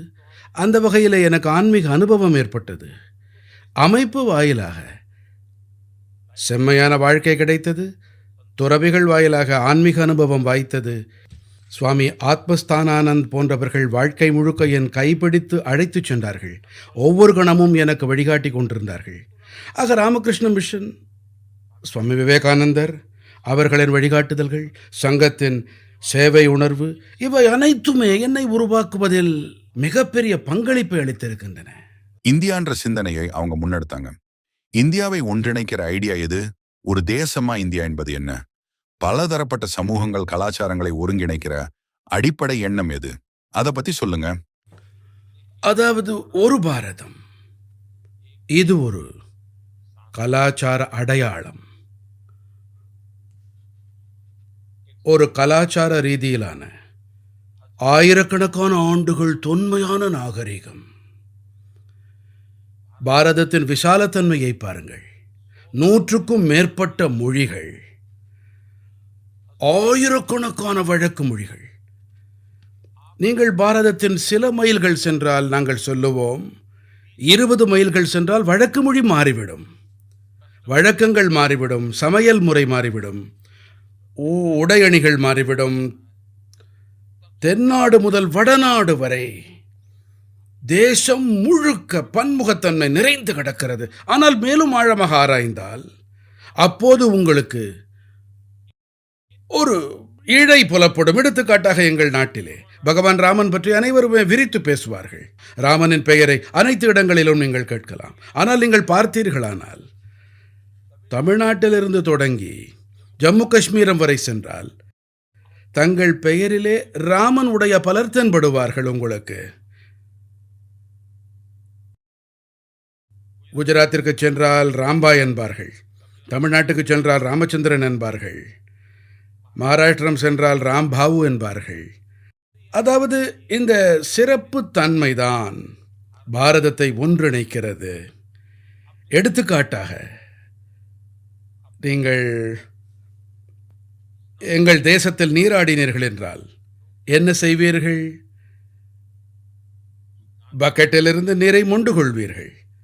ஆனால் கங்கே ச யமுனை சைவ கோதாவரி சரஸ்வதி, அதாவது பாரதத்தின் அனைத்து மூலைகளில் இருக்கும் நதிகளை நினைந்து பார்த்து, நர்மதே சிந்து காவேரி ஜலேஸ்மின் சன்னதிம் குரு, அதாவது அனைத்து நதிகளின் நீரை கொண்டு நான் நீராடுகிறேன். மொத்த தேசத்தின் நதிகள் எங்கள் நாட்டில் சங்கல்ப பாரம்பரியம் உண்டு. எந்த ஒரு பணியை செய்தாலும் பூஜையிலே சங்கல்பம் செய்வோம். சங்கல்பத்தால் பெரிய வரலாற்றையே எழுதலாம். அதாவது எந்த வகையிலே தரவுகள் சேகரிப்பின் தேசத்திலே செய்தார்கள் என்றால், சாஸ்திரங்கள் எப்படி பணியாற்றின என்பது தனித்தன்மையான விஷயம். ஒருவர் சங்கல்பம் செய்கிறார், பூஜை செய்கிறார், திருமணம் நடக்கிறது. அப்போது மொத்த பிரம்மாண்டத்திலிருந்து தொடங்குவார்கள். ஜம்பூ த்வீபே, பரதக்கண்டே, ஆரியவர்த்தம் முதல் ஆரம்பித்து கிராமம் வரை வருவார்கள். பிறகு குடும்பம் வரை வருவார்கள். பிறகு குடும்பத்தின் தேவதையை நினைவில் கொள்வார்கள் அவர்கள். ஆச்சரியம் என்னவென்றால், இன்றும் இந்தியாவின் அனைத்து மூலைகளிலும் நடக்கிறது. ஆனால் மேற்கத்திய மாதிரியோ உலகின் வேறு மாதிரிகளோ துரதிருஷ்டவசமாக எப்படி இருக்கிறது? ஆட்சி முறையை அடிப்படையாக வைத்தே கணக்கில் கொள்ளப்படுகிறது. பாரதத்திலும் ஆட்சி முறை பல வகையாக இருந்திருக்கின்றது. பல்வேறுபட்ட தனித்தனி துண்டுகளாக புலப்படும். உங்களுக்கு அரசர் பேரரசர்களின் எண்ணிக்கையை புலப்படுத்தும். ஆனால் பாரதத்தின் ஒருமைப்பாடு இந்த கலாச்சார பிணைப்புகளால் நீடித்தது. எங்கள் தேசத்தில் தீர்த்த யாத்திரை பாரம்பரியம் உண்டு. 4 புனித தலங்களை சங்கராச்சாரியார் நிறுவினார். இன்றும் கூட லட்சோப லட்சம் பேர்கள் ஓரிடத்திலிருந்து வேறு இடத்துக்கு தல யாத்திரை மேற்கொள்கிறார்கள். எங்கள் தேசத்தில் காசிக்கு மக்கள் வருவார்கள். ராமேஸ்வரத்திலிருந்து கடல் நீரை எடுத்துக்கொள்ளும் அநேக வகைப்பட்ட மக்களை பார்க்கலாம். அந்த வகையிலே பார்த்தால், எங்கள் பஞ்சாங்கத்தை கவனித்தால் உங்கள் கற்பனை கெட்டாத பல விஷயங்களை தேசத்திலே பார்க்கலாம். நீங்கள் நவீன இந்தியாவோட அடித்தளத்தை உங்களோட சேர்த்து பார்த்தால் இதுவரைக்கும் வாழ்ந்த மிக முக்கியமான மனிதர்கள்ல மகாத்மா காந்தியும் ஒருத்தர். மகாத்மா காந்தி பத்தி நீங்க பெரிதும் போற்றுகிற விஷயம் எது? உங்களுக்கே தெரியும், நான் பிறந்தது குஜராத் மாநிலத்தில். என்னுடைய தாய்மொழி குஜராத்தி. காந்தியடிகளும் குஜராத்திலே தான் பிறந்தார்.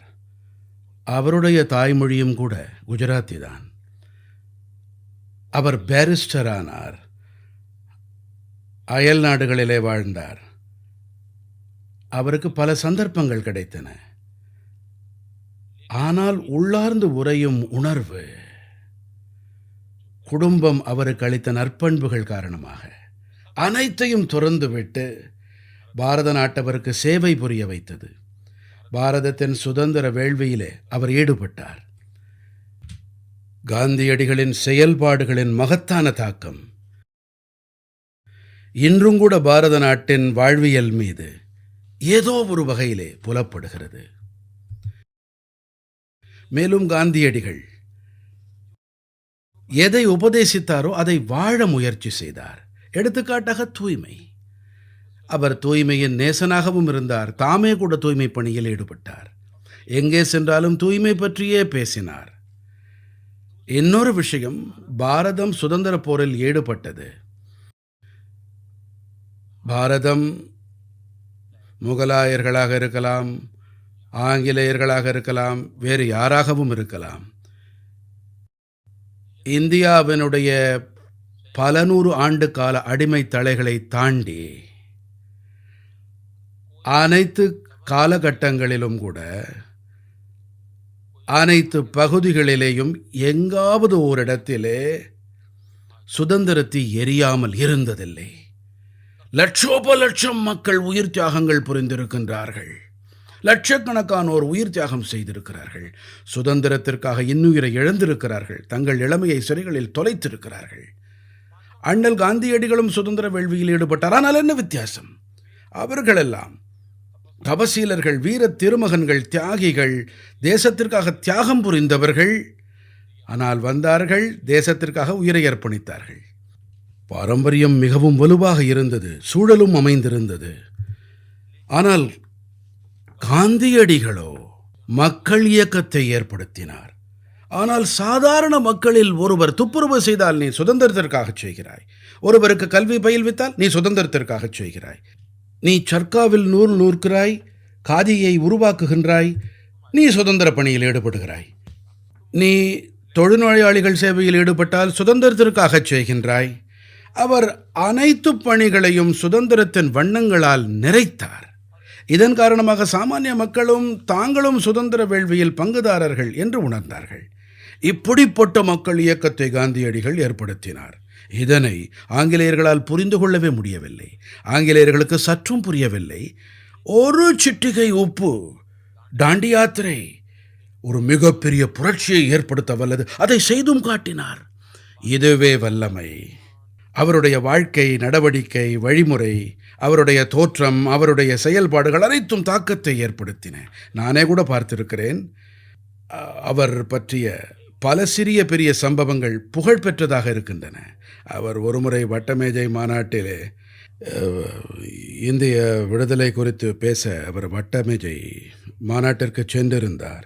பக்கிங்ஹாம் மாளிகையில் ஜார்ஜ் மன்னரோடு அவர் சந்திக்கும் நேரம் அது. ஆனால் காந்தியடிகளோ வேட்டியையும் மேல் துண்டையும் போர்த்தி கொண்டு சென்று விட்டாருங்க. அங்கே இருந்த காவலாளிகளோ இப்படிப்பட்ட உடையை உடுத்திக் கொண்டு அரசரை சந்திக்க வந்திருக்கிறாரே என வினவினார்கள். நான் ஆடை உடுத்திக்கொள்ள என்ன தேவை இருக்கிறது என்றார். எத்தனை ஆடை உங்கள் அரசரின் மீது இருக்கின்றதோ அது எங்கள் இருவருக்குமே போதுமானது. இப்படிப்பட்ட நகைச்சுவை இயல்பு உடையவர் அவர். இப்படி காந்தியடிகளின் பல சிறப்பு குணங்கள் உண்டு. என்னை கவரும் மேலும் ஒரு விஷயம், சமூகத்தன்மையை விழிப்படையச் செய்வது. மக்கள் சக்தியை அவர் அடையாளம் கண்டு கொண்டார். அது இன்றும் கூட மகத்துவம் வாய்ந்ததாக நான் கருதுகிறேன். நான் எந்த பணியை செய்தாலும் என்னுடைய முயற்சி என்னவென்றால் சாமானிய மக்களை இணைத்து பயணிப்பது. அதிகபட்ச மக்களின் பங்களிப்பு இருக்க வேண்டும். அரசாங்கம் அனைத்தையும் பார்த்துக் கொள்ளும் இந்த உணர்வு என் மனதில் கிடையாது. சமுதாயத்தின் சக்தி அளவிட முடியாத ஒன்று. இதுவே என்னுடைய நம்பிக்கை. மொத்தத்துல 20ஆம் நூற்றாண்டோட பெரும் தலைவர்கள்ல காந்தியும் ஒருத்தர், 21ஆம் நூற்றாண்டோட பெரும் தலைவர்கள்ல நீங்களும் ஒருத்தர். இந்த 2 நூற்றாண்டுகளும் வித்தியாசமானது. புவிசார் அரசியலை மிகவும் சாதுரியமா நீங்க கையாளறீங்க. நீங்க ஒரு சமநிலையை கண்டுபிடிச்சிருக்கீங்க. உலக மேடையில சக்தி வாய்ந்த நாடுகளோட பேச்சுவார்த்தை நடத்தும் போது நேசிக்கப்படுவது சிறந்ததா அல்லது பயப்படுவது சிறந்ததா? நீங்க எல்லோராலையும் நேசிக்கப்படுறீங்கன்னு பார்த்தாலே தெரியுது. ஆனா எல்லாருக்கும் உங்க பலம் தெரியும், அதை ஃபீல் பண்றாங்க. அந்த சமநிலையை பத்தி சொல்ல முடியுமா? முதல் விஷயம் என்னவென்றால், இப்படி ஒப்பீடு செய்வது உகந்ததாக இருக்காது. அதாவது 20ஆம் நூற்றாண்டின் மாபெரும் தலைவர் காந்தியடிகள், அது 20 ஆகட்டும், 21 ஆகட்டும், 22 ஆகட்டும், காந்தி மாபெரும் தலைவராக அனைத்து நூற்றாண்டுகளுக்கும் இருப்பார். வரவிருக்கும் நூற்றாண்டுகளிலும் காந்தியடிகளே தலைவர். ஏனென்றால் நான் அவரை அந்த பிம்பமாகவே பார்க்கிறேன். இன்றும் கூட அவரை உகந்தவராகவே காண்கிறேன். அதே வேளையிலே மோடி பற்றி பேசினால் என்னிடம் ஒரு பொறுப்பளிக்கப்பட்டிருக்கிறது. ஆனால் என் தேசம் எத்தனை பெரியதோ அதைவிட பெரியதாக பொறுப்பு இல்லை. என் தேசத்தின் மகத்துவத்தை விட தனிநபர் மகத்துவமானவர் அல்ல. என்னுடைய பலம் என்றால் அது மோடி அல்ல, 140 கோடி நாட்டு மக்கள், ஆயிரக்கணக்கான ஆண்டுகள் பழமையான கலாச்சார பாரம்பரியம். இதுவே என் வல்லமையாக நான் எங்கே சென்றாலும் மோதி செல்வதில்லை. பல்லாயிரம் ஆண்டுகள் பழமையான வேதம் தொடங்கி விவேகானந்தர் வரையான பாரம்பரியத்தை 140 கோடி நாட்டு மக்களுடைய கனவுகளையும் எதிர்பார்ப்புகளையும் தாங்கியே நான் பயணிக்கின்றேன். அந்த வகையிலே நான் உலக நாடுகளின் தலைவர்களோடு கைகுலுக்கும் போது மோடி கைகுலுக்கவில்லை, 140 கோடி மக்கள் கைகள் குலுக்குகிறார்கள். வல்லமை மோடியுடையது கிடையாது, வல்லமை பாரதத்தினுடையது. மேலும் இதுவேதான் காரணம். எனக்கு நினைவிருக்கிறது, 2013 என்னுடைய கட்சி என்னை பிரதம மந்திரி வேட்பாளராக தேர்வு செய்த போது என்னை பற்றி ஒரே ஒரு விமர்சனம்தான் முன்வைக்கப்பட்டது. அது பரவலாகவும் பேசப்பட்டது. மோடி ஒரு மாநிலத்தின் தலைவர் தானே, ஒரு மாநிலத்தை மட்டுமே நிர்வகித்திருக்கிறார். அவருக்கு அயலுறவு பற்றி என்ன தெரியும்? அவர் அயல் நாடுகளுக்கு சென்று என்ன செய்வார்? இப்படி பல விஷயங்கள் பேசப்பட்டன. என்னை பேட்டி கண்டவர்கள் அனைவரும் கூட இதே கேள்வியை என்னிடம் கேட்டார்கள். அதற்கு நான் விடையளித்தேன். நான் கூறினேன், பாருங்கள் ஐயா, ஒரு பத்திரிகை பேட்டியில் என்னால் மொத்த அயலுறவு பற்றி விளங்க வைக்க முடியாது, அது அவசியமும் கிடையாது. ஆனால் ஒன்றை மட்டும் கூறிக்கொள்கிறேன், அதாவது இந்தியா கண்களை தாழ்த்தியும் பேசாது, கண்களை மேலுயர்த்தியும் பேசாது. ஆனால் இப்போது இந்தியா கண்ணோடு கண் நோக்கி பேசும் என்றேன். நான் 2013 இந்த வகையில் பேசினேன். இன்றும் கூட இந்த எண்ணப்படியே நடக்கிறேன். எனக்கு என் தேசம்தான் முதன்மையானது. ஆனால் யாரையாவது தாழ்த்தி பேசுவது, யாரை பற்றியும் பொல்லாங்கு கூறுவது, இது என்னுடைய கலாச்சார பண்பும் இல்லை, என் கலாச்சார பாரம்பரியமும் கிடையாது. நாங்கள் விரும்புவதெல்லாம் என்னவென்றால் மனித சமூகம் முழுமையின் நலன் மட்டுமே. பாரதம் உலகம் வாழ வேண்டும் என்றே விரும்பி வந்திருக்கிறது. உலக சகோதரத்துவத்தையே சிந்தித்திருக்கிறது. பல நூற்றாண்டுகள் முன்னரே கூட உலகையே ஓர் குடும்பமாக பார்த்தவர்கள் நாங்கள். ஒட்டுமொத்த பிரம்மாண்டத்தின் நலன் பற்றி சிந்திக்கும் மக்கள் நாங்கள். அந்த வகையிலே நீங்களே கவனித்திருக்கலாம், நமது உரையாடலில் என்ன நடக்கிறது. நான் உலகத்தின் முன்பாக பல்வேறு கருத்துக்களை முன்வைத்தேன். அந்த கருத்துக்களை நீங்கள் ஆராய்ந்து பாருங்கள். எடுத்துக்காட்டாய் ஒரு விஷயம் கூறியிருந்தேன். சுற்றுச்சூழல் பற்றி விவாதிக்கும் போது நான் கூறினேன், ஒரு சூரியன், ஒரு உலகம், ஒரு மின் தொகுப்பு. இது ஒரு பக்கம் கோவிட் வாட்டிக்கொண்டிருந்த போது G20 நான் தான் பேசியிருந்தேன். நான் கூறினேன், ஐயா, எங்களுடைய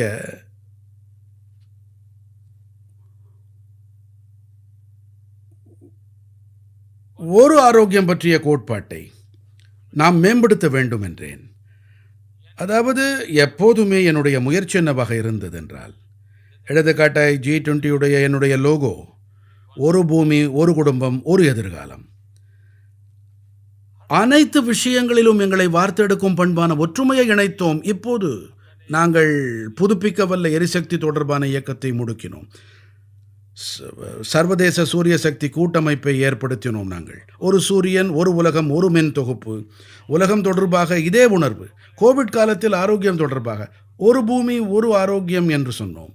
ஒரு பூமி ஒரு ஆரோக்கியம் எனும்போது அனைத்து உயிர்களும், அது தாவரங்களாகட்டும், விலங்கினங்களாகட்டும் அல்லது மனிதர்களாகட்டும், அதாவது எப்போதும் எங்கள் முயற்சி என்னவென்றால், உலகத்தின் நலனுக்கு ஆதாரமான விஷயங்கள் தொடர்பாக நாம் முயற்சி செய்ய வேண்டும். நாம் அனைவரும் இணைந்து செயல்பட வேண்டும். அடுத்தபடியாக, இன்று உலகம் ஒன்றோடு ஒன்று இணைக்கப்பட்டிருக்கிறது. தனியாக யாராலும் செயல்பட முடியவே முடியாது. இன்று உலகம் ஒன்றை ஒன்று சார்ந்திருக்கிறது. தனியாக எதையும் செய்ய முடியாது. அந்த வகையிலே அனைவரோடும் இணைந்து செயல்படும் பழக்கத்தை ஏற்படுத்த வேண்டும். மேலும் அனைவரும் அனைவரோடும் இசைவாக பயணிக்க வேண்டும். நாம் இந்த பணியை முன்னெடுக்க முடியும். ஐக்கிய நாடுகள் சபை, ஐநா போன்ற அமைப்பு பிறந்தது உலகப் போருக்கு பின்னால். ஆனால் காலத்தால் அதில் மேற்கொள்ள வேண்டிய சீர்திருத்தங்கள் நடக்கவில்லை. இதன் காரணமாக அதனால் எத்தனை செய்ய முடிந்தது, செய்ய முடியவில்லை என்ற விவாதங்கள் நடக்கின்றன. உங்களோட அனுபவம் பத்தி சொன்னீங்க. உங்களுக்கு திறமை இருக்கு. இன்னைக்கு உலகத்தோட மிகப்பெரிய அமைதி தூதரா மாறத்துக்கு உங்ககிட்ட புவிசார் அரசியல் செல்வாக்கு இருக்கு. பல போர்கள் நடந்துட்டு இருக்கு. அமைதியை உருவாக்க நீங்க என்ன பண்ணுவீங்க? போர் செய்யற 2 நாடுகளுக்கு மத்தியில எப்படி அமைதியை கொண்டு வருவீங்க? உதாரணத்துக்கு ரஷ்யா, உக்ரைன். கவனிங்கள், நான் பிரதிநிதியாக விளங்கும் தேசம் பகவான் புத்தனின் பூமியாகும். நான் பிரதிநிதியாக விளங்கும் தேசம் பகவான் காந்தியடிகளின் பூமியாகும். இவர்கள் எப்படிப்பட்ட மாமனிதர்கள் என்றால், இவர்களுடைய உபதேசங்கள், இவர்களின் சொல், செயல், நோக்கம் முழுமையாக அமைதிக்கே அர்ப்பணிக்கப்பட்டவை. அந்த வகையிலே கலாச்சார ரீதியாக, வரலாற்று ரீதியாக எங்களுடைய பின்புலம் எந்த அளவுக்கு பலமானதென்று சொன்னால், நாங்கள் அமைதி குறித்து பேசும் வேளையிலே உலகம் எங்களுக்கு செவிமடுக்கிறது. ஏனென்றால் இது புத்தனின் பூமி, இது காந்தியடிகளின் பூமி. உலகம் நாங்கள் சொல்வதை கேட்கிறது. மேலும் நாங்கள் போரின் தரப்பாளர்கள் அல்ல, நாங்கள் சமரசத்தின் ஆதரவாளர்கள். நாங்கள் இயற்கையோடும் பிணைக்கை விரும்பவில்லை. நாங்கள் நாடுகளுக்கிடையேயும் போரை விரும்பவில்லை. நாங்கள் சமரச விரும்பும் மக்கள். இதில் எங்களால் பங்களிப்பு எதுவும் அளிக்க முடிந்தால் நாங்கள் எப்போதுமே முயன்று வந்திருக்கின்றோம். எடுத்துக்காட்டாக,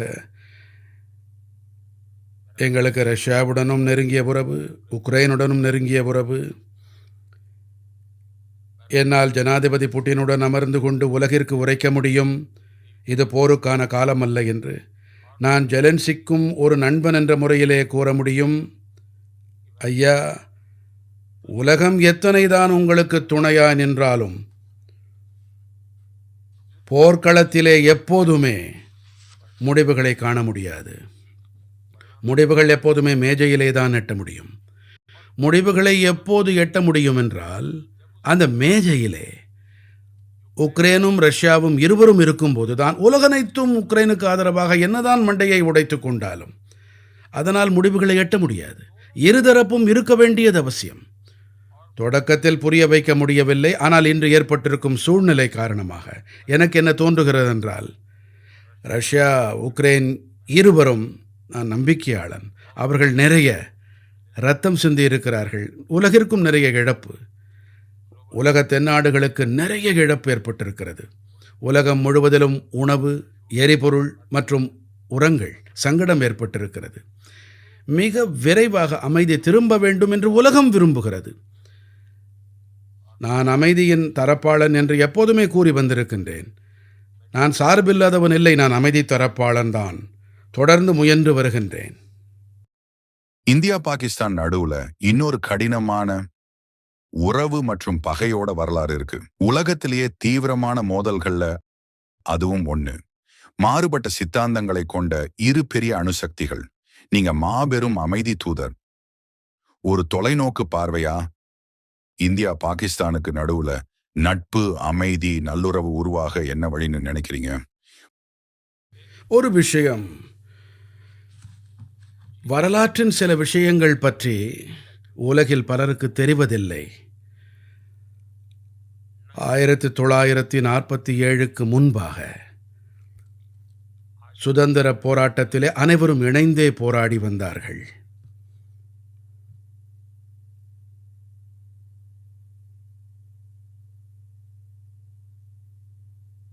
தேசம் சுதந்திரம் அடையும் அந்த வேளையை மிகவும் எதிர்பார்ப்போடும் நோக்கிக் கொண்டிருந்தது.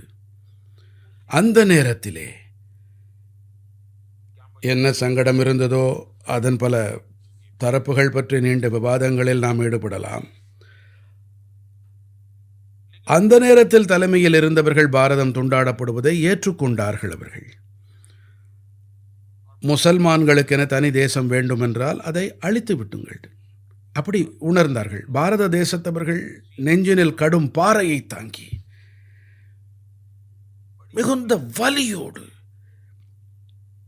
இதையும் ஏற்றுக்கொண்டார்கள். ஆனால் ஏற்றுக்கொண்ட போதும் கூட அதன் விளைவாக உடனடியாக லட்சக்கணக்கான பேர்கள் படுகொலை செய்யப்பட்டார்கள். பாகிஸ்தானிலிருந்து பாரதம் நோக்கி வந்த பல ரயில்களில் மக்களின் சடலங்கள், உடல் பாகங்கள் வந்த வண்ணம் இருந்தன. பயங்கரமான காட்சி இது. அவர்கள் வேண்டியது கிடைத்த பிறகு என்ன உணர்ந்திருக்க வேண்டும்? நமக்கு கிடைத்து விட்டது, பாரதவாசிகள் கொடுத்து விட்டார்கள். பாரதத்திற்கு நன்றி தெரிவிப்பதற்கு பதிலாக அவர்கள் தொடர்ச்சியாக பாரதத்துடன் போர்ப்பாதையை தேர்ந்தெடுத்தார்கள். இப்போது மறைமுக போர் நடக்கிறது. இதில் சித்தாந்தம் எதுவும் கிடையாது. இது சித்தாந்த போரே அல்ல. மக்களை கொல், சிதை, தீவிரவாதிகளை ஏற்றுமதி செய்யும் வேலை நடக்கிறது. இது எங்களுக்கு எதிராக மட்டுமல்ல. இப்போது உலகத்திலே எங்கெல்லாம் தீவிரவாத சம்பவம் நடக்கிறதோ ஏதோ ஒரு வகையிலே அதன் ஆணிவேர் பாகிஸ்தானிலே அகப்படுகிறது. பாருங்கள், 9/11 எத்தனை பெரிய சம்பவம் நடந்தது அமெரிக்காவிலே. அதன் முக்கிய குற்றவாளியான ஓசாமா பின் லாதேன், அவர் கடைசியில் எங்கே இருந்தார்? பாகிஸ்தானிலே தானே தஞ்சமடைந்தார். உலகம் அடையாளம் கண்டுவிட்டது. ஒரு வகையிலே தீவிரவாத இயல்பு, தீவிரவாத மனப்பான்மை, இது பாரதத்திற்கு மட்டுமல்ல, மொத்த உலகிற்கும் தீவிரவாத மையமாக ஆகிவிட்டது. நாங்கள் தொடர்ந்து அவர்களுக்கு கூறி வந்திருக்கிறோம், இந்த பாதையால் யாருக்கு நன்மை ஏற்படக்கூடும்? நீங்கள் தீவிரவாத பாதையை விட்டொழியுங்கள். நாடு ஆதரிக்கும் தீவிரவாதம் நிறுத்தப்பட்டாக வேண்டும். நாடு சாரா தீவிரவாதிகளிடம் அனைத்தையும் விட்டுவிட்டீர்களா என்ன? அமைதியின் பொருட்டே நானே லாகூருக்கு சென்றேன். நான் பிரதம மந்திரி ஆன பிறகு என்னுடைய பதவியேற்பு விழாவிற்கு பாகிஸ்தானுக்கு சிறப்பு அழைப்பு விடுத்திருந்தேன். நல்ல தொடக்கமாகட்டும் என்று விரும்பினேன். ஆனால் ஒவ்வொரு முறையும் நல்ல முயற்சியின் விளைவுகள் எதிர்மறையாகவே இருந்தன. அவர்களுக்கு நல்ல புத்தி ஏற்பட வேண்டும் என்றே விரும்புகிறோம். வளமும் அமைதியும் நிறைந்த பாதையிலே அவர்கள் பயணிக்க வேண்டும். அந்த நாட்டவரும் கஷ்டத்தில் இருக்கிறார்கள் என்று நான் கருதுகிறேன். அங்கிருப்போரும் கூட தங்கள் அன்றாட வாழ்க்கை இப்படி இருப்பதை, இப்படிப்பட்ட படுகொலைகள், தீவிரவாத சம்பவங்களை அவர்கள் விரும்பவில்லை. குழந்தைகள் இறக்கிறார்கள், தீவிரவாதிகள் முளைக்கிறார்கள், மக்களின் வாழ்க்கை நாசமாகிறது. பாகிஸ்தானோட நல்ல உறவை உருவாக்க நீங்க கடந்த காலத்துல பண்ண முயற்சிகள் பத்தி ஏதாவது சொல்ல முடியுமா? மிக முக்கியமான விஷயம், உறவுகளை மேம்படுத்தும் வகையில் மிகப்பெரிய திருப்புமுனை என்று சொன்னால், பிரதமர் ஆனவுடனேயே என்னுடைய சபதமேற்பு விழாவிற்கு அழைப்பு விடுத்ததுதான். இது உள்ளபடியே மிகப்பெரிய சம்பவமாகும். பல பத்தாண்டுகளுக்கு பிறகு இது நடந்தது. என்னிடம் 2013 யாரெல்லாம் என்னிடம் விழா இருப்பினார்களோ, மோடியின் அயலுறவுக்கு என்னாகும்? அவர்கள் அனைவரும் இதை கேள்விப்பட்ட போது, மோடி அவர்கள் சபதமேற்பு விழாவிற்கு சார்க் நாட்டு தலைவர்கள் அனைவரையும் அழைத்திருக்கிறார் என்றதும் திகைத்து போனார்கள். இந்த தீர்மானம், இந்த செயல்பாடு தொடர்பாக எங்களுடைய அந்நாளைய குடியரசுத் தலைவர் பிரணப் முகர்ஜி அவர்கள் தன்னுடைய புத்தகத்திலே எழுதியிருந்தார். அதிலே இந்த சம்பவம் குறித்து மிகச்சிறப்பாக வர்ணித்திருக்கிறார். உண்மையிலேயே பாரதத்தின் அயலுறவு கொள்கை மிகவும் தெளிவாக இருக்கின்றது, தன்னம்பிக்கை நிறைந்ததாக இருக்கின்றது. அது கண்கூடாக காணப்பட்டது. பாரதம் அமைதிக்காக கச்சை கட்டி கொண்டிருக்கின்றது. இது குறித்து செய்தி உலகமெங்கும் தெளிவாக தெரிவிக்கப்பட்டது. இருந்தும் விளைவு சுமூகமாக இருக்கவில்லை. இப்போ ஒரு சிம்பிள் கேள்வி கேட்கிறேன். யார் கிரிக்கெட் டீம் மிகச்சிறந்தது ஆனது? இந்தியாவோடதா இல்ல பாகிஸ்தானோடதா? மைதானத்துல ரெண்டு அணிகளும் ஒரு போட்டியோட தான் எப்பவும் இருக்கிறாங்க. அது நீங்க சொன்ன புவிசார் பதட்டங்களை கூட உருவாக்குது. பாகிஸ்தான்